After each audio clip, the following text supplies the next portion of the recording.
My name is Eleanor Prescott. On the morning of my husband's funeral, I stood in front of the mirror, brushing my silver hair into its usual knot. No lipstick, no earrings. Just a navy dress, simple, modest one he always said made me look reliable. Whatever that meant. The house was quiet, too quiet for a home that once held music and bickering and clinking dinner plates. Now only the ticking of the mantel clock kept me company, as if counting down to something I didn't yet understand. Michael, my husband of 41 years, had died unexpectedly from a heart attack.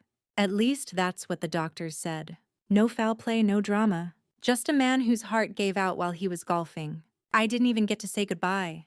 But grief is a private, slippery thing. You think it will drown you, but sometimes it just sits with you quietly like a fog you can't shake. I wasn't sobbing. I wasn't screaming. I was still numb, as if part of me knew this wasn't the final blow, just the beginning. At the funeral, I sat in the front row alone. His colleagues dressed in tailored suits and awkward sympathy came and shook my hand. But then I noticed the whispers, the side glances. The woman in red. She wasn't dressed for mourning. She was dressed for theater tight, black skirt, crimson blouse, expensive heels. And when she took a seat 2 rows behind me, people began to shift uncomfortably. I didn't recognize her, but the way she looked at me, she knew exactly who I was. The reading of the will came 2 days later. Our lawyer, Mr. Callahan, had been with Michael for decades. He looked at me with pity, not sympathy, and invited me into the Cherrywood conference room with an almost guilty hesitation. I sat. She entered. Yes, her. The woman in red. This time dressed in cream silk and a smug smile. "Who is this?" I asked flatly. Mr. Callahan cleared his throat. "This is Ms. Sabrina Lowell. She is named in the will." I looked at him, then at her. She crossed her legs slowly, her eyes fixed on mine with the kind of pity you reserve for the defeated. The will was read, and I was left with nothing. Michael had transferred the house, the joint accounts, the lake property, even the antique car to her, months before his death. All legal, all airtight, all filed and signed without my knowledge. The only thing he left me was a note of gratitude for being a faithful companion. Faithful companion, like a dog. Sabrina, meanwhile, inherited everything. She sniffled once, a poor performance, and patted my shoulder like I was the guest in her story. I didn't cry. I didn't speak. I walked out of that room and went back to the house. My house while I still could. And I sat in the room he never let anyone clean. The old study with dust-thick books and a safe built into the wall. I stared at the safe. I remembered something. A late night. Michael, drunk on expensive bourbon, once told me, "If anything happens to me, don't believe what's on paper. The truth. The truth is always in steel." At the time, I thought he was just drunk and rambling. But now I wondered, was it code? I walked toward the safe and ran my hand over its smooth brass dial. No one ever touched this thing. I'd forgotten it existed. And yet, suddenly, it felt like it was calling me, waiting. So before you sit down and listen, take a moment to like the video and subscribe to Grace's Truth. Because what happened next? You might actually regret missing out on this dramatic story. I didn't sleep that night. I sat in Michael's leather chair, the one that creaked like an old dog every time it leaned back. My eyes flicked between the safe on the wall and the dark window reflecting my silhouette. I looked like a widow should, haunted, weary, forgotten. But beneath the fatigue, something else stirred curiosity, and something darker, something harder. Resolve. Michael never shared his safe combination with me. That was one of his many boundaries, like the password to his laptop or the drawer in his nightstand. He always kept locked. He loved secrets. And now those secrets were haunting me from behind 3 inches of reinforced steel. I made coffee, burned my tongue, and then I started turning the dial. I tried birthdays, our anniversary, the year we met. Nothing. Then I tried her birthday, the year the woman in red was likely born. Still nothing. My hands were shaking, but I wasn't scared. I was angry. Not the kind of anger that screams, the kind that sharpens. Around 3 a.m., I noticed something odd in one of his old journals. Michael had written a list of numbers next to names of racehorses. At the time, I thought he was betting. But now I saw a familiar pattern. The horse named Silent Vow had 3 numbers beside it. 12, 17, 42. Something about that felt like him, like his twisted sense of humor. I turned the dial. Click. The safe swung open like a quiet confession. Inside, nothing glittered. No cash. No jewelry. Just a stack of folders tied with a silk ribbon, a USB drive, and one handwritten letter with my name on the envelope. My breath caught. I opened the letter first. Eleanor, if you're reading this, it means I've either died or been betrayed. Maybe both. I didn't leave you out of the will to hurt you. I left you out to protect you. Sabrina, she's not who she says she is. I've kept records. Everything, the affairs, the bank transfers, the properties I bought under her name. With our money. You're not crazy.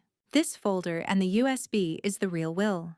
The one before she made me change it. I couldn't stop her. I was weak. But maybe you're stronger than me. Michael. I read it 3 times. My fingers were ice. My throat dry. He knew. He knew he had been manipulated, seduced, and dismantled by a woman half his age who wanted what we built together. And he let it happen. But not completely. I opened the folders. Bank statements. Wire transfers. Offshore accounts. Everything. Sabrina's name was everywhere. But more importantly, Michael's name was still attached. He hadn't legally severed everything. There were loopholes. Leverage. The USB drive contained scanned contracts, emails, messages that would make any lawyer salivate. He had buried his guilt in evidence and left it for me. I stared at the open safe, feeling a hollow scream in my chest. This wasn't just betrayal. This was war. The next morning, I didn't go to church. I didn't go to the lawyer. I went to visit someone I hadn't seen in 20 years, Clara Hemsley. She had been a bulldog of a divorce attorney once, retired after her husband died, moved to the edge of the lake, and started making stained glass windows. I called her from the driveway. When she answered, I said only one thing. I need someone who remembers how to draw blood legally. There was a pause. Then she said, come inside. Inside her house, I laid out everything. The folders, the USB, the letter, my broken heart, my wasted years, my rage. She didn't flinch. When I was done, she said, she thought you'd just disappear, didn't she? I nodded. She poured 2 whiskeys. At 10 a.m., we clinked glasses. She's not ready for what's coming, Clara whispered. And neither I suspected was I. I left Clara's house that morning with a folder under one arm and a fire lit inside me that hadn't burned in years. The truth was, when Michael died and that will was read, a part of me did want to disappear. Just drift off into the quiet corners of grief and let the world forget me. That's what Sabrina counted on. That's what everyone counted on. But now I had something better than grief. I had evidence. And the moment I realized that I stopped being the grieving widow, I became something else entirely. My first call after Clara wasn't to the bank or a lawyer. It was to the gardener. Yes, the gardener. Miguel had worked for our family for 12 years. He had seen things, heard things, and like many people who tend the earth, he understood silence. Miguel, from I asked, do you remember that summer house in Marin? The one Michael said he sold. There was a pause. Then a soft reply. Senora Eleanor, that house still has sprinklers running. I check them every week. I thanked him. Hung up. Drove straight to Marin. It was real. Untouched. Gated. Quiet. And it was in her name. Or at least it appeared to be. But in the folders Michael left me, there was a clause, one small slip-up in the contract of sale. A detail Sabrina must have missed. Michael never signed the final deed transfer. So legally, the house still belonged to him. And now, him being dead, it belonged to his estate. And the executor of that estate wasn't Sabrina. It was still me. I stood on the deck of that house and looked at the ocean. The irony tasted bitter. She had probably walked this balcony in silk robes, poured wine into crystal glasses I once picked out, called this place hers while erasing my name from the will. But now, it was mine again. That afternoon, Clara filed a temporary injunction on all transfers of property related to Michael's estate. Within 24 hours, Sabrina's accounts were frozen pending an audit. The next call was from Sabrina herself. I didn't pick up. She called again. left a voicemail dripping with fake concern. Eleanor, darling, I heard you've been confused lately. Maybe we can talk woman to woman. I know this has all been a lot for you. I want to help, really. I didn't respond. Instead, I sent her a certified letter the next morning. Just 3 sentences. This is no longer a negotiation. You manipulated a dying man and stole from his family. Now it's time to return what never belonged to you. I signed it in black ink, folded it neatly, and attached a copy of Michael's real will, the one she thought didn't exist. By that evening, my name was trending on local legal blogs. Michael had been a prominent real estate developer, and a scandal involving inheritance manipulation and a mistress half his age was like blood in the water. The sharks were circling. And Sabrina, she was about to realize she wasn't swimming with a widow. She was swimming with a storm. That night, I lay in bed and listened to the wind whistle through the cracks in the windows. I didn't feel tired. I felt alive. The years of silence. The dinners where Michael stared at his phone more than my face. The lonely anniversaries. The perfume that wasn't mine on his suits. I thought all those things had broken me down into someone small. But now I understood. I wasn't small. I was waiting. Waiting for the moment when I could reclaim my name, my dignity, my place. This was just the beginning. The next day, I opened the second safe. Yes, there was another. And what I found inside would unravel everything. Sabrina's lies, Michael's guilt, and the legacy that was nearly stolen from me. Inside the second safe, hidden beneath Michael's tool chest in the garage, was a sealed metal box no larger than a lunch pail, dusty, unlabeled. The lock was old-fashioned, a tiny brass keyhole that required an actual skeleton key, not a code. Michael always said real secrets aren't stored on drives or phones. They're kept in the dark where fingerprints smudge and paper weathers. And just like that, the key from the envelope Clara handed me earlier slid in perfectly. Clicked. Inside were documents. Dozens of them.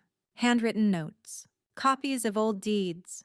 Receipts. Letters addressed not to Sabrina, but to me. And at the very bottom, a grainy, barely legible scan of a handwritten will, dated 3 months before the one Sabrina had filed. In this earlier version, there was no mention of Sabrina at all. Everything was willed to me. Our home, his remaining investments, the marine property, even the yacht she had already posted pictures of on Instagram with the caption, "My sea, my life." The weight of it hit me like a wave. Michael knew he was being manipulated in his final months. He knew Sabrina was circling like a vulture. He knew, and tried in the quiet, private way only a guilty man could to make it right.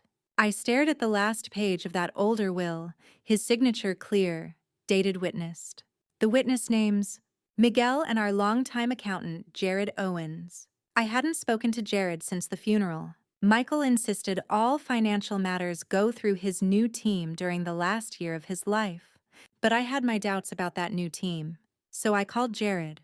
His voice cracked when he answered. "Ellie," he said, using the old nickname Michael once used. "I wondered when you'd find it." He explained everything. Michael had created the second will after a health scare that Sabrina never knew about. He asked Jared and Miguel to witness it, then sealed it in the box himself, just in case something felt off in the months ahead. "But why didn't you come forward after he passed?" I asked, my voice tight. "Because Sabrina told everyone, including me, that you didn't want anything, that you were taken care of. She threatened to sue me for slander if I mentioned anything about the earlier will. And frankly, I was scared. I didn't know what she might fabricate." I felt a chill. Michael didn't just fall for a younger woman. He got hunted, and she knew exactly how to corner his allies. But now the tide was turning. Armed with the older will, I returned to Clara's office. She read through every page, her brow furrowed, lips pursed. When she looked up, her eyes gleamed. "We have a case. A strong one, especially if both witnesses testify." I nodded. "They will." Then Eleanor. "It's time to take back everything." Clara filed an emergency petition to contest the current will. That night, she served Sabrina personally at one of Michael's posthumous foundation galas. Sabrina had just finished her speech about love legacy and Michael's trust in her when Clara walked up the red carpet and handed her the envelope. The photographers caught the moment she opened it. Her face changed from triumphant to white-hot rage in a single blink. The headline the next morning: Widow versus Mistress. Legal war over 12 Vianstire estate erupts in public showdown. I didn't attend the gala. I spent that evening replanting the hydrangeas in the backyard, the same ones Michael tore out 2 years ago to make room for Sabrina's koi pond. It felt good to get my hands in the soil again, to take something back that belonged to me. The real power, I realize, doesn't always lie in screaming or sobbing or breaking things. Sometimes the most powerful revenge is calm, silent, documented, filed in triplicate. The day before the hearing, Miguel called me again. "Senora Eleanor," he said softly, "I kept one more thing. I didn't know if it mattered, but now, maybe it does." It did. Oh, it absolutely did. Miguel arrived at my door that evening holding a sealed manila envelope with both hands like it was something sacred. His posture was humble, but his eyes, wet with something like regret, told me this wasn't a small gesture. "I didn't want trouble," he said, "but your husband, he gave me this. Told me not to show it unless things went wrong. And well," he didn't need to finish the sentence. I invited him in, set a fresh cup of tea on the table, and sat down beside him while Clara joined us on speakerphone. The envelope contained a video, an actual DVD, which struck me as ironic. Michael always hated streaming services and called them impermanent. Miguel explained that Michael recorded it himself in his study 2 weeks before he died. He was already frail then, speaking slowly, but what he said burned through the screen. "If you're seeing this," Michael began, looking directly into the camera, "then I've failed to protect Eleanor the way I should have. I've made mistakes too many to count. But the biggest was letting someone into my life who saw my fortune as a prize, not me as a person. Sabrina, if you're watching this with my wife, know that I saw you. I saw through the kindness, the feigned sweetness, the manipulation. I wasn't blind. I was just tired. And I suppose part of me wanted to feel adored again. But to Eleanor, my real legacy isn't in what I built or owned. It's in who you are. And I wanted everything to go to you. The house, the shares, the vineyard. It's all yours." I made a new will. Jared and Miguel helped. "It's in the box, you know." "Which one?" He smiled faintly. "You always know where I hide things." "I'm sorry, Ellie." The screen faded to black. I sat still for a long while, a quiet ache expanding inside me. Not grief, not even anger, but something older, heavier. Betrayal mingled with unexpected vindication. He knew, I whispered. He knew she was using him. Clara's voice came through the speaker, firm and resolute. "This changes everything." The next morning, we submitted the video as supplementary evidence. Jared provided a sworn affidavit affirming the legitimacy of the older will. Miguel did the same. That afternoon, Sabrina's lawyer called requesting a private meeting. She arrived in person. Gone was the smug confidence. She looked tight-jawed, her sleek hair tied back like a noose makeup thick enough to hide the cracks in her performance. But her eyes darted, nervous, calculating. "We'd like to settle," her lawyer began, "to avoid a public trial." I leaned back in the chair, letting Clara speak first. "That depends entirely on your client's willingness to return everything she wrongfully assumed was hers." Sabrina flinched. "I didn't wrongfully, he loved me." I cut her off. "And yet he still left it all to me. On video, witnessed, signed, locked in a safe you didn't even know existed." She glared at me, venom rising. "He changed his mind before he died." "That last will was manipulated," Clara said flatly, "by a woman with a known history of pursuing wealthy clients. We've pulled your previous civil court records, Sabrina. This isn't your first widow act, is it?" The silence that followed was damning. Sabrina's face crumbled. Her lawyer sighed, defeated. "What are your terms?" Clara turned to me, and for the first time in a long time, I felt in control. "I want everything restored, every asset, every account, and I want her to sign a gag order. She never speaks of Michael publicly again. No interviews, no memoirs, no lawsuits." Sabrina's lips curled in disgust. "You can't erase me." I gave her a thin smile. "I already have." We signed the documents 3 days later. The judge ratified the new will, dismissed the contested version, and restored all assets to me. Sabrina walked out of the courtroom with nothing but a handbag and a rapidly fading Instagram following. But I wasn't done. That evening, I returned to Michael's office for the last time. I sat at his old desk, the scent of his cologne still faint in the fabric of the chair. I opened a fresh journal and wrote my own letter, not to Sabrina or Clara or Jared. To Michael. You hurt me. You let someone else wear the name that once made me proud. You forgot the small things. The garden. The stories. The way we used to laugh when the power went out. But you tried to make it right in the end. And for that, I forgive you. Then I closed the journal, burned it, and poured the ashes into the koi pond Sabrina once insisted we build, where no koi ever survived. The media never found out. That was the part I liked most. Not that I recovered the assets or that Sabrina had to sign everything away with trembling fingers, but that there were no headlines, no tabloids, no pity-filled messages from distant relatives, no dramatic coverage of widow versus mistress. It was quiet justice. And it was mine. After the settlement, Clara and I went through everything. We audited the accounts, restored title, deeds, corrected property records. Michael had amassed a portfolio of surprising diversity art pieces tucked in Swiss vaults crypto wallets. Jared had to decode even an offshore vineyard in Chile he'd never once mentioned. He was hiding half his empire. Clara muttered, amazed. No, I corrected her. He was hiding her. And in the process hiding himself too. But the biggest surprise came when we opened the final safe, the one hidden in the base of the wine cellar stairs behind a wall panel only Michael and I ever used. Inside was a locked chest. And in it, a stack of letters. From me. Every letter I'd ever written him over the years. Birthday notes, anniversary scribbles. Those little morning napkin messages I'd leave in his lunchbox in our early marriage. I hadn't realized he kept them all. At the bottom, a small velvet box. And inside that, the engagement ring he had replaced years ago, claiming he wanted to upgrade me to a larger stone. But here it was, the original, small, imperfect, modest, and suddenly worth more than anything else in the room. I collapsed into the wine cellar floor, tears spilling before I could stop them. He had loved me, maybe not perfectly, maybe not without confusion or cowardice. But he hadn't forgotten me entirely. Why didn't you just show me this while you were alive? I whispered into the dust and stone. But the past doesn't answer. It only leaves breadcrumbs. In the weeks that followed, I had Sabrina's belongings shipped to her last known address untouched. I didn't want to burn her clothes or perfume-soaked scarves. I didn't want revenge that screamed. I wanted revenge that lingered. Silence is a poison. People drink slowly. I didn't call Michael's children from his first marriage either.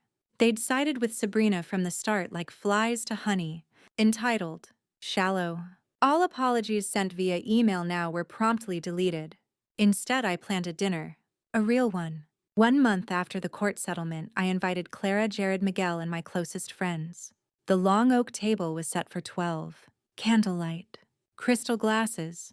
Old vinyl records playing on the gramophone. The air smelled like rosemary and red wine. To new beginnings, Clara toasted. To second chances, Jared added. I raised my glass last. To secrets that couldn't stay buried. They all laughed. Even I smiled. But deep down, I knew this dinner was about more than closure. It was a reclamation. Of space. Of dignity. Of voice. Later that night, when everyone had left, and only the ghost of laughter lingered in the halls, I stepped into Michael's old study and opened his final journal. He had written 3 sentences on the last page. I should have stayed. I should have fought harder. I hope she knows I tried. I closed the book. I did know, but it didn't erase what he allowed. Forgiveness isn't forgetting.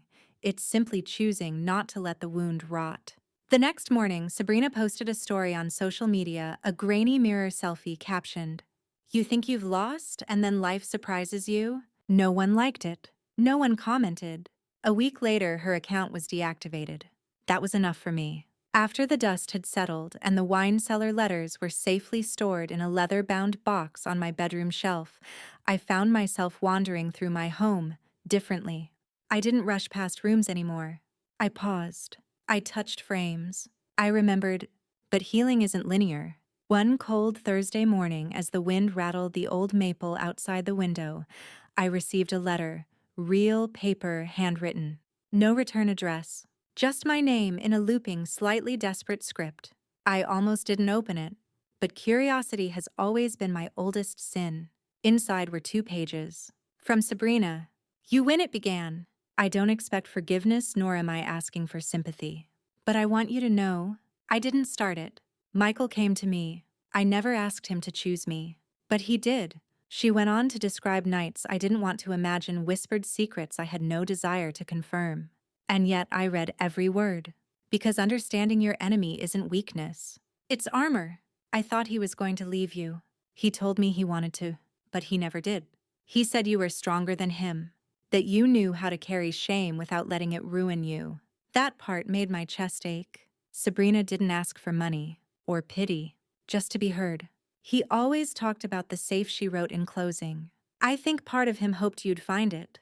I think part of him always knew you'd be the one left standing. I didn't reply. Some letters are meant to echo, not answer. But that night, as I sat alone on the back porch watching frost lace the edges of the lawn, something shifted. The rage wasn't gone, but it had a name now. It wasn't just betrayal, it was abandonment. I had been left to clean up the mess. Again. Like so many women before me, wives who sacrifice identity for security only to find both stolen. The next day, I did something unexpected. I booked a solo trip to Florence. It was the place Michael had promised to take me for our 30th anniversary. Instead, we had ended up at a conference in Dallas where I smiled through his keynote, and he accepted applause for a company I had helped build behind the scenes. I hadn't even been thanked. Now I would go, alone, not as a widow, but as a woman reborn. Florence was everything I dreamed and more. The food, the architecture, the way old women wore silk scarves and eyeliner at 9 like armor. I spent mornings at art galleries and afternoons in coffee shops with novels. I wrote in a journal again. I smiled at strangers. On my third day, I sat in a piazza near the Duomo when an elderly Italian woman joined me on the bench. She had silver hair wrapped in a braid and a face like folded parchment. "You are sad," she said plainly. I laughed. "Not as much as I used to be." She reached into her purse and handed me a single fig. "Bittersweet," she said, "like truth." Then she got up and left. I never knew her name, but I understood the message. When I returned home a week later, I had a new idea. Something I hadn't dared consider before. A foundation. The Eleanor Trust, named after my grandmother, the first woman in our family to own property in her own name. It would be dedicated to helping women regain control after financial abuse, emotional abandonment, or inheritance theft. The silent wounds. The unseen devastations. I didn't want to just heal, I wanted to build. Michael's money would fund the first decade. I rewrote his legacy with a pen far sharper than any lawyer's. Justice isn't vengeance. It's restoration. The official launch of the Eleanor Trust took place on a chilly spring morning in a small but sun-filled community center downtown. I had rented the space myself. No press, no gala, no grandstanding. Just 25 folding chairs, a few close friends, a stack of fresh grant applications, and one very old portrait of Eleanor herself that I'd restored and framed. I wore a navy pantsuit Michael had always hated. Too severe, he used to say. Too much. I wore it anyway, because that day I was too much and proud of it. As women trickled into the room, some in cardigans, others in church hats or jean jackets, I realized something remarkable. They weren't here for money. They were here for permission. Permission to grieve, to be angry, to not be okay. To admit that being forgotten by your own family can bruise deeper than anything else. I opened the meeting with a single sentence. Let's stop pretending silence is strength. And then I told them everything. The will, the mistress, the safe. I didn't cry, not because I was strong, but because the tears had already served their time. When I finished, a woman in the back stood up. Her name was Pam. She had silver hair and shaky hands, and a voice that cracked when she said, "My daughter forged my signature to sell our lake house. I was sleeping on a friend's couch until last month." She didn't need applause, just witness. Another woman told of her son who gambled away her pension. Another described how her in-laws moved into her home and never left, pushing her into the garage like old furniture. By the end, none of us were strangers. We were soldiers, survivors, quiet architects of our own justice. 2 weeks later, the story went public. I didn't leak it. Someone from the foundation must have spoken to a local journalist, but it made the rounds fast. Widow rewrites will. Husband's mistress loses 2 molars in shocking twist was the headline on the digital front page of the Herald. At first I panicked. I hadn't wanted to humiliate Sabrina. That was never the goal. But as I read the piece, surprisingly balanced, even empathetic, I realized something. This wasn't about humiliation. It was about visibility. The quiet wars women fight after funerals when everyone assumes they're fine because they're well-dressed and well-spoken. The estate battles. The lies. The second lives our husbands sometimes led in plain sight. It sparked a firestorm. My inbox flooded. So did the Eleanor Trust account. Donations. Stories. Volunteers. I even got a handwritten note forwarded through the journalist from a woman in Ohio. She wrote, "Thank you for not being quiet. My husband left me out of his will after 41 years of marriage. I thought I was crazy. You reminded me I'm not." And just like that, I knew this story had grown beyond me.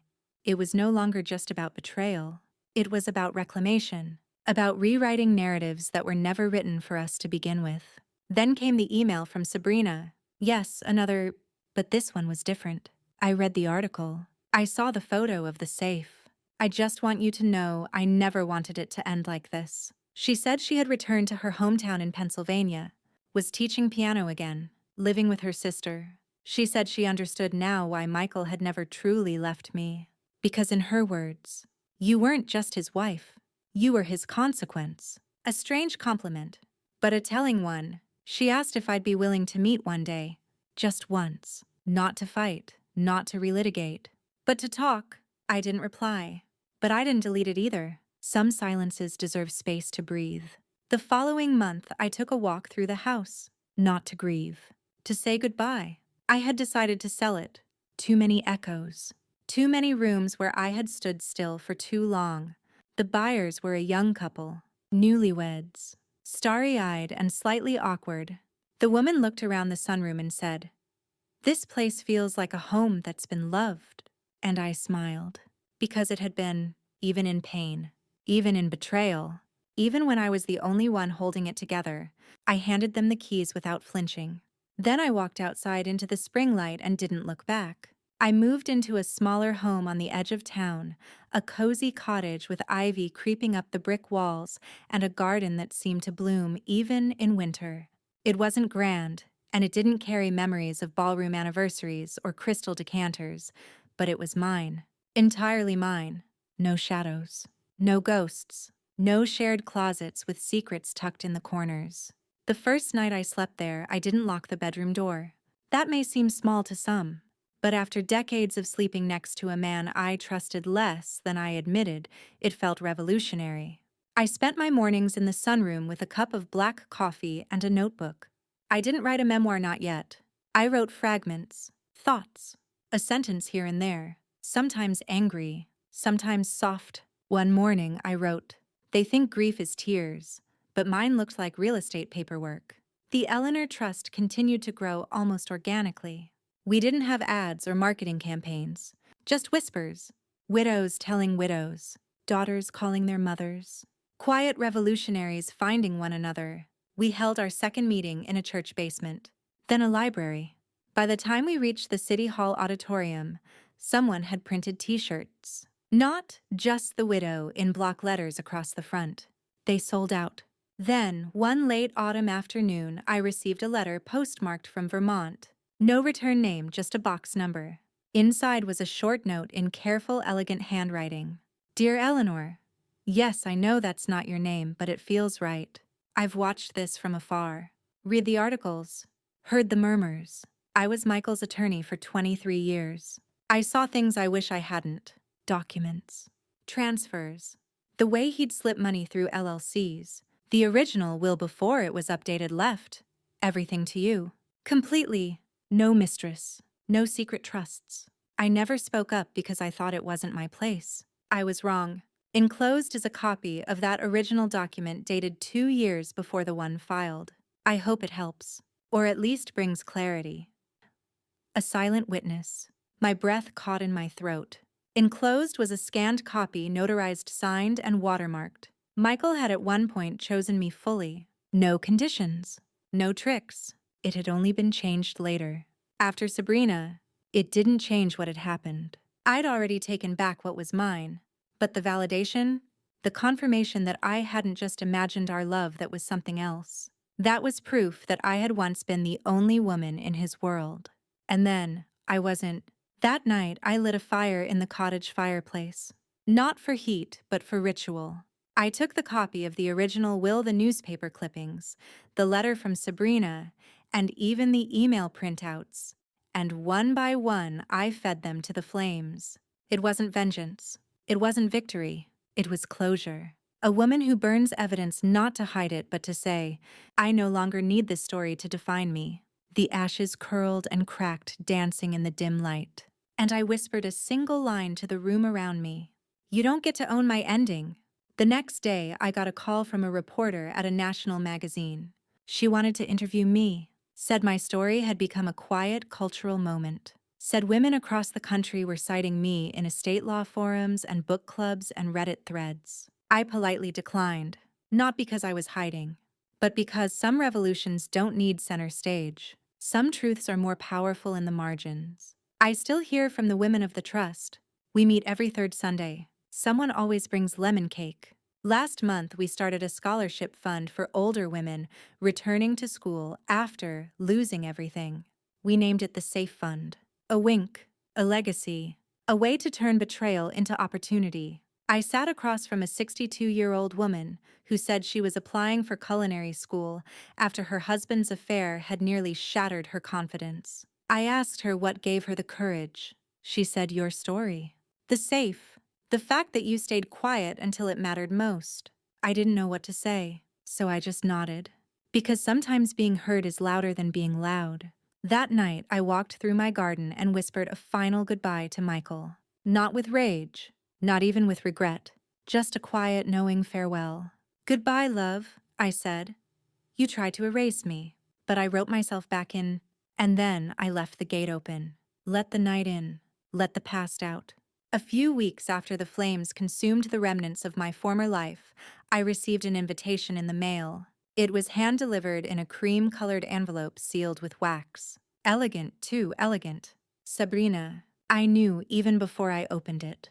Inside was a gilded invitation to a charity gala, one that Sabrina was now co-hosting. The theme, empowering widows through financial literacy. The irony nearly made me choke. She had stolen from me, tried to erase me, and now she was standing on the ashes of my pain and calling it empowerment. The nerve, the gall. But something inside me shifted. Not rage, but calculation. I RSVP'd yes. And I didn't do it quietly. I sent back my reply card in a silk-lined envelope attached to a donation check from the Eleanor Trust. $5,000! Enough to buy a seat. Enough to buy a moment. The night of the gala arrived and I dressed deliberately. Not in morning black. Not in screaming red. I wore silver. Soft, strong, unbothered. The kind of color that doesn't beg for attention but commands it. My heels clicked against the marble floor of the city ballroom. I didn't walk in fast or slow. I walked like I belonged, because I did. Sabrina stood at the entrance greeting guests with her practiced smile. Her face froze when she saw me. Elaine, she said flatly, trying not to break character. Sabrina, I said, with the warmth of a woman who knows things. She blinked. Her hands fumbled over a clipboard. I didn't realize you were attending. I didn't realize you were an expert on widow empowerment, I replied with a half smile. But I suppose life is full of surprises. Dinner was exquisite. Lobster tail, truffle risotto, tiny name cards with embossed initials. Mine read, Elaine Forrester, Founding Director, the Eleanor Trust. I made sure it gleamed. After dessert, the keynote began. And then, because the universe has a cruel sense of humor, Sabrina took the mic to announce a special guest. Tonight, we are honored to have a true inspiration among us. She began scanning the crowd. A woman whose journey from heartbreak to advocacy has ignited hope in so many others. My blood turned cold. She was talking about me, without asking me, without inviting me to speak. She was trying to use me again, not to erase, but to elevate herself. I stood up. I didn't wait for permission. "I'll take it from here," I said, stepping toward the stage. Gasps fluttered across the room. Sabrina's mouth opened, but no words came. I turned to the audience, steady and sure. "My name is Elaine Forrester," I began.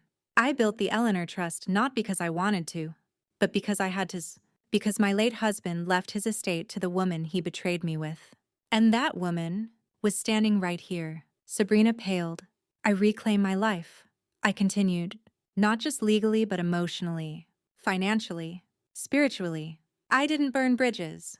I built better ones. For women like me, for women like you." Silence fell over the room. "Tonight, let's remember that empowerment doesn't come from wearing the crown of someone else's grief. It comes from lighting a path others can walk." I stepped down. And this time the applause wasn't polite. It was thunderous. It was earned. After the gala, I didn't see Sabrina again. She resigned from the board of the Widow Foundation she started. Rumors swirled about misused funds, about conflicts of interest.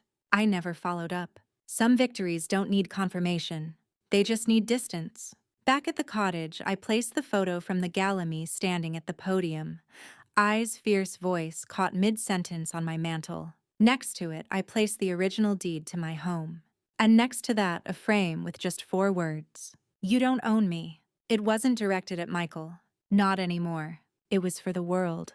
I began writing a book, not a tell-all, but a tell-truth, about how women disappear in the footnotes of their husbands' legacies, how they're reduced to surviving spouse in legal documents, how no one ever asks what they survived. The working title, "The Safe: A Widow's Reclamation." I never became famous, but I became unforgettable to those who needed to remember themselves. And that was more than enough. The winter after the gala was my first truly alone. No husband, no legal battles, no one to perform for. And surprisingly, I didn't mind. Each morning, I woke to the sound of birds outside the cottage window instead of lawyers' voicemails or pity-filled check-in calls from distant relatives. I made strong coffee and read books I hadn't touched in years. There was a strange, stubborn joy in knowing I owed nothing to anyone.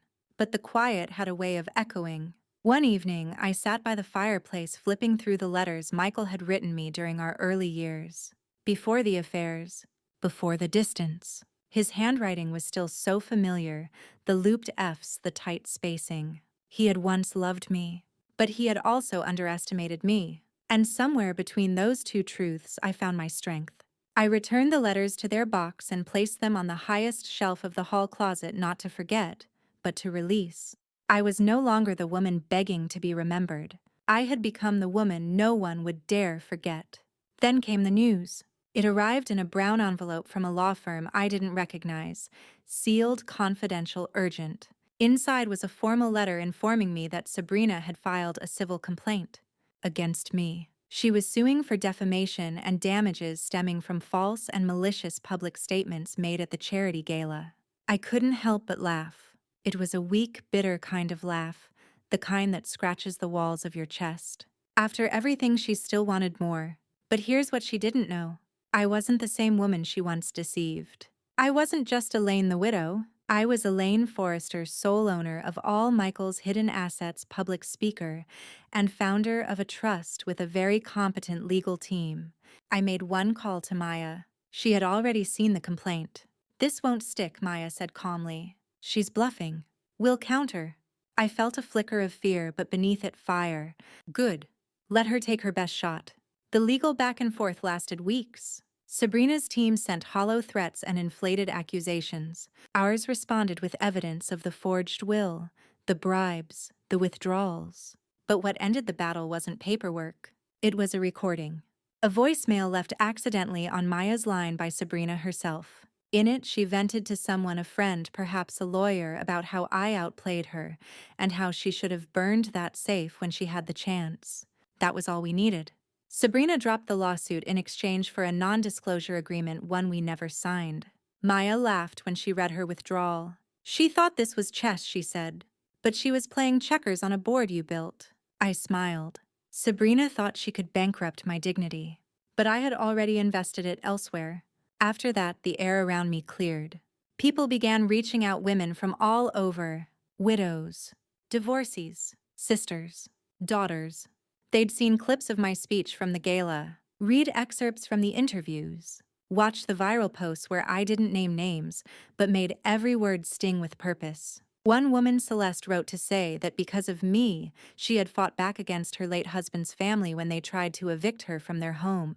Another, Barbara, started a widows' circle in her town to help others understand their rights and grief. And one quiet night, I received a handwritten letter from a woman in Oregon. She simply wrote, "I thought I was invisible. Then I heard you speak, and I remembered who I was." Tears stung my eyes as I held the letter. This was more than revenge. It was redemption. Back at the cottage, I made changes. I turned the guest bedroom into a writing room, painted the walls a soft blue, hung a bulletin board filled with quotes from women like me, some famous, some forgotten. On the center of the wall, I tacked up the words, "The woman you erased became the woman who replaced you." It was a quiet triumph, the kind that doesn't scream, but lingers. I visited Michael's grave once, only once, after everything settled. Not to forgive, but to finish. I stood there in the silence, clutching a single white rose. I didn't cry. I didn't speak. I simply placed the rose on the headstone and whispered, "You thought I wouldn't survive you, but I outlived everything you tried to bury me under." Then I turned and walked away. Not just from the cemetery, but from the version of myself that needed closure from someone who never intended to give it. Closure is not granted, it is claimed. And I had claimed mine in court, in ink, in voice, and in every breath that refused to beg for love that came with conditions. Spring brought with it a kind of rebirth, not just in nature, but in me. The days grew longer, and so did my list of things I no longer apologized for. I stopped explaining why I chose solitude. I stopped second-guessing my instincts. I stopped responding to the curious texts from people who once looked through me like I was glass. And for the first time in years, I began writing again. Not just journals or letters that would remain folded inside drawers, but full pages, stories of women like me, of betrayal and rebirth, of the quiet strength it takes to live through heartbreak and keep your dignity intact. A local publisher, a woman named June, contacted me after hearing my story through one of her interns. She invited me to submit a few pieces for an anthology on resilience. I submitted 3. All 3 were accepted. When I held the first printed copy of that anthology in my hands, I ran my fingers over the cover, not because I needed validation, but because it reminded me of every time I had been told to keep quiet, smile pretty, or move on. Now my voice was in print, permanent, unapologetic. Then came the offer I never expected. June called one Sunday morning, the kind of morning when the sun cuts through the curtains just right, and everything feels possible. She said a producer from a podcast network had read my essay titled "The Widow's Ledger," the one where I detailed the discovery of Michael's safe without naming names, and they wanted to feature me in a 6-episode series about financial betrayal and female autonomy. I blinked at my coffee, unsure I'd heard her right. "A series?" I asked. "Yes," she said. "Hosted by women, for women. Yours would be the opening story." I didn't say yes right away. I let the idea settle like tea leaves in a clear mug. Then I asked one question. "Will I get to keep my voice?" June paused, then said, "It'll be all yours." That was all I needed. Recording the podcast was strange at first. Sitting in a studio, headphones snug against my ears, speaking into a black mic that seemed to pulse with expectation. But once I began, the words flowed. I told my story not for revenge, that had already been served, but for resonance. For the woman in Nebraska who hadn't told anyone her husband forged their mortgage. For the retired nurse in Ohio who found love letters in her husband's drawer addressed to someone half her age. I wanted them to know they weren't alone. Each episode peeled back another layer. I was raw, honest, sometimes trembling. But I never stopped. And when the final episode aired, the one titled "The Safe," It went viral within 48 hours. Not because it was scandalous, but because it was familiar. Too many women had their own version of that safe. The locked-away truth, the buried betrayal, the cold realization that love sometimes leaves receipts. Months passed and life didn't go back to normal. It became something better. I was invited to speak at panels, university classes, women's legal aid events. Not as the widow of Michael Forrester, but as Elaine Forrester, author and advocate. At one event in Chicago after a reading, a young woman in her 20s approached me with teary eyes and a shaky voice. "I listened to your podcast," she whispered. "My stepmother tried to take everything after my dad died, but I fought her, and I won." I hugged her, tightly, because I remembered what it felt like to be on the edge of losing not just your money, but your identity. And then one evening, as the rain tapped gently against the cottage window, I received an email. Subject line, "From Sabrina." I froze, not out of fear but curiosity. The email was short, 5 sentences to be exact. "Elaine, I've listened to the podcast. You told your story well. I have no excuse. I hope you find peace. No apology, no begging, no bitterness. Just acknowledgement." It was more than I expected, and less than I needed. Still, I stared at the screen for a long time, letting the weight of her words settle into the silence. Then I deleted it, not out of spite but as an act of self-respect. Some chapters deserve to close without punctuation. That night, I lit a single candle by the fireplace and sat with a glass of red wine reflecting on the absurdity and grace of it all. I thought about the safe, the lies, the speech, the lawsuit, the letters, the woman I used to be. I raised the glass to the air as if toasting a ghost. "To everything you tried to hide," I whispered, "and everything I uncovered." And with that, I leaned back in my chair, smiling, not with triumph, but with truth. Because sometimes the best revenge isn't fire or fury. It's becoming someone they never imagined you'd be, and never being small again. The wind outside grew louder that night, almost like applause muffled by distance. I couldn't help but think the world had finally tilted back into balance. But peace, I learned, isn't a final destination. It's a decision made daily to stop handing your power to people who never deserved it in the first place. And mine had been handed over for decades. To Michael, to his opinions, to his silences, to the children we never had because he said we were too busy for chaos, to the mistress I didn't see coming until the ink had dried on his lies. Now every breath I took felt like reclaiming stolen space. That weekend, I hosted a dinner. Nothing grand. Just 6 women I'd met during podcast interviews and advocacy panels. All of us had something in common. We had been invisible for too long until something snapped us back into ourselves. We met in my cottage's garden, wrapped in throws, sipping wine under a string of warm lights. We laughed like teenagers and cried like women who had seen too much. One of them, a woman named Lorraine, said something I'll never forget. "We were always told to be good wives, good daughters, good caretakers, but nobody warned us how to be good to ourselves." We all fell quiet. Then we raised our glasses again, not to men or marriages, but to the women we'd become when the lies ran out.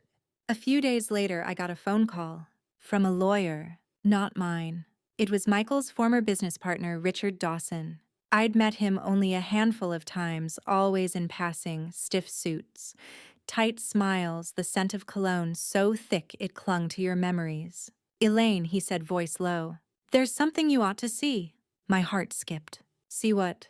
Michael kept a second safety deposit box, not listed in the original estate.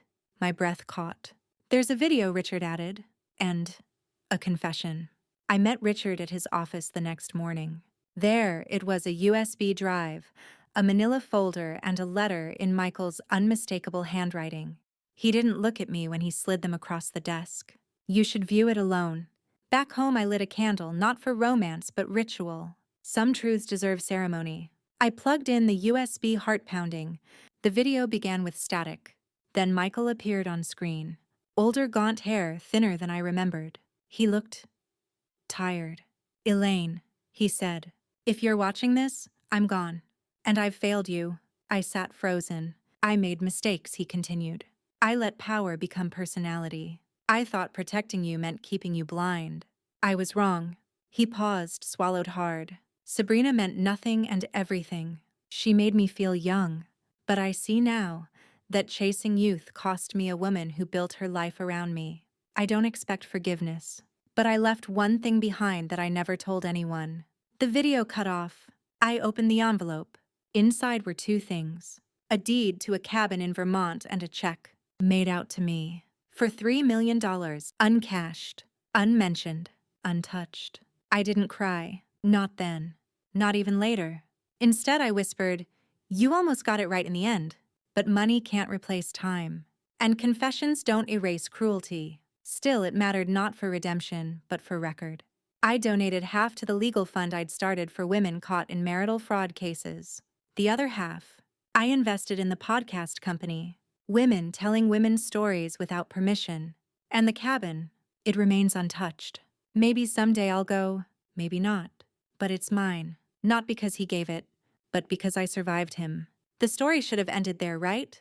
Confession, closure, check in the mail, justice served cold in a video frame. But trauma doesn't exit when the credits roll. Grief clings, especially grief that's tangled with betrayal. Especially when your life was edited by someone else's hand for so long, you barely recognize your own handwriting anymore. Sabrina tried once more. I knew she would. One last shot at manipulating the narrative. She filed a civil suit, claimed emotional distress, financial uncertainty after being misled by Michael. She painted herself as the broken woman left behind. I nearly laughed reading her affidavit. Her lawyers wanted a quiet settlement. They underestimated how loud the truth could be when finally unmuted. I didn't settle. Instead, I handed over the USB, the forged documents she helped Michael produce, and the bank transfers linking her to the charity Michael had used to siphon assets behind my back. She didn't just lose the suit, she lost her public face. The judge called her actions a pattern of strategic deceit for financial gain. She avoided jail but not ruin. And I didn't have to lift a finger in court. I simply showed the truth. Like opening a safe, weeks passed, then months. I found myself planting tulips one morning, knees in the soil, fingernails, dirty hair frizzed from morning dew, and I realized something astonishing. This was the first time in my life I felt truly free, not because Michael was gone, but because I had finally stopped waiting for someone to choose me. I chose myself. That afternoon, I walked into my study, grabbed my old photo albums, and began tearing out the pages that no longer deserved my gaze. Birthdays that felt like business transactions. Vacations where I was always behind the camera. Anniversary dinners where he looked at the wine list more than my eyes. Gone. Burned. Released. In their place, I started fresh. Photos with women who stayed. Notes from podcast listeners. A Polaroid from the night I spoke at the Survivors Gala. I wasn't erasing the past. I was correcting the narrative. The podcast expanded. We launched a video series. Hired editors. We featured lawyers, therapists. One episode, he called it love. I called it manipulation, reached 500,000 views. I started receiving letters. One stood out. My name is Ruth. I'm 72. I watched your story on YouTube. I thought I was alone. I'm not anymore. I cried when I read it. Not for her pain, but for the connection. The thread between strangers saying, I see you. I believe you. Me too. Christmas came around again. My first real one in decades. I didn't buy a tree. I planted one, a little fir in the yard wrapped in white lights beside a bench where I now spend my mornings sipping coffee. I invited no one. I needed no one. That day I cooked only for myself. I lit one candle. And I wrote one line in my journal. He left me everything and still I gave myself more. I still keep the safe. Not because I need what's in it, but because it reminds me. The things we hide often hold the key to the person we were meant to become. Sometimes you don't open it to find riches. You open it to find yourself. And when you do, don't be afraid to change the lock. I stood before the mirror one evening, older, yes, with silver strands now unapologetically framing my face. But I didn't see what I used to see. Not a widow. Not a woman left behind. Not someone who'd been overlooked, manipulated, or discarded. I saw a survivor. And not just of Michael, but of silence, of self-erasure, of waiting too long for an apology that was never going to come. I remember the last words I ever said to Michael spoken to the casket before the lid was sealed. You should have trusted the one who stayed. He didn't, and in the end, that was his mistake, not mine. After everything was settled, after the podcasts, the courtrooms, and the headlines faded, there remained only one thing left undone. The final rewrite. The will. My new lawyer, a woman named Carla with sharp eyes and a sharper pen, drafted it on cream-colored paper and handed it to me with quiet reverence. I signed it with a steady hand. And this time, every name on it was there because they had earned it. No entitlement. No bloodline guilt. No inheritance as apology. Ruth got a generous gift. So did the local women's shelter. Even Carla received a small estate bonus for her loyalty, her clarity, her respect. As for my family, there was no family. Just names on my birth certificate and memories better off untold. I left them nothing, not out of spite, but as a lesson. You do not get to remove someone from your life and expect to be written into theirs forever. The house was finally mine in name and peace in presence. No more secrets behind its walls. No more ghosts. I redecorated. I painted the living room a soft sage green. I turned Michael's old office into an art studio, even though I wasn't much of a painter. I just liked the idea of coloring over what was once so gray. I hung one photo, just one. It wasn't of Michael. It was a photo of me at the Survivors Gala in a red silk blouse standing on stage with my hands in the air and my face lit by applause. That moment didn't need a frame. It was the frame of my new life. Now I sit here writing, remembering, breathing. And if you're still listening, I want you to hear this. Not just as a story, but as a warning and a gift. If someone can erase you from their legacy, they never intended to honor you in the first place. So don't fight to be included. Build your own legacy and invite only those who see you whole. Not as a placeholder, not as a partner in image only, but as a person who matters even when no one is watching. Especially then. And if you ever find yourself staring at a locked safe, metaphorical or otherwise, don't be afraid to turn the key. It might not give you back what you lost, but it might show you what you never knew you had. And that can be everything. I never thought justice would come through something so small as a hidden safe. But it did. Not because of the papers inside, though they were powerful. Not because of the money I reclaimed, though it was deserved. It came because I stopped being silent. Because I finally told the truth. Not just to the world, but to myself. The truth that I mattered. That loyalty deserves loyalty. That legacy isn't written in gold, but in grit. There was a time I would have forgiven Michael even after everything. That's what years of manipulation and subtle erasure will do. It convinces you that your worth is negotiable, but no more. He died believing he had the last word. He didn't. I did. And for once, that word wasn't a whisper or a plea. It was a declaration, a new chapter, a name mine at the top of a fresh page. So if you're out there listening in the dark, wondering if you're the only one who stayed too long, hoped too hard, gave too much, you're not alone. Not anymore. I opened the safe. You can open yours too. And when you do, don't just take back what was stolen. Take back who you are.